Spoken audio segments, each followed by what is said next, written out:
மாண்புமிகு பிரதமர் நரேந்திர மோடிஜி அவர்களே, 3வது முறையா ஒன்றியத்தோட ஆட்சி அதிகாரத்தை நீங்க தானே கையில் வச்சிருக்கிறீங்க. இல்ல நாங்க தெரியாம தான் கேட்கிறோம். நீங்க ஆட்சிக்கு வந்தது ஒட்டுமொத்த மக்களுக்கும் நல்லது செய்யவா, இல்ல நம்மளுடைய இந்த இஸ்லாமிய நண்பர்களுக்கும் இஸ்லாமிய தோழர்களுக்கும் எதிராக சதி செய்யவா? மக்களுக்கு உங்ககிட்ட கேட்கறதுக்குன்னு ஏராளமான கேள்விகள் இருக்குது. அதனால அவங்க சார்பா அவங்கள ஒருத்தனா அவங்களோட ஒரு உண்மையான ஒரு பிரதிநிதியா உங்ககிட்ட சில கேள்விகள் கேட்கணும். மிஸ்டர் பிரைம் மினிஸ்டர் அவர்களே,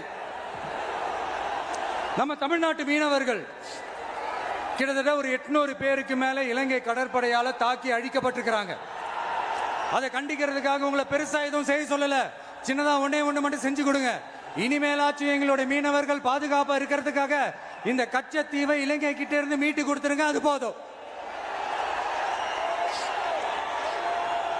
உங்களுடைய இந்த முரட்டு பிடிவாதத்தால நீங்க நடத்துற இந்த நீட்டு தேர்வு, அதனால இங்க என்னென்ன நடக்குதுன்னு சொல்றதுக்கே மனசு வலிக்குது. அதனால அந்த நீட்டு தேர்வு தேவையில்லைன்னு அறிவிச்சிருங்க, அது போதும். செய்வீர்களா திரு நரேந்திரபாய் தாமோதர் மோடிஜி அவர்களே?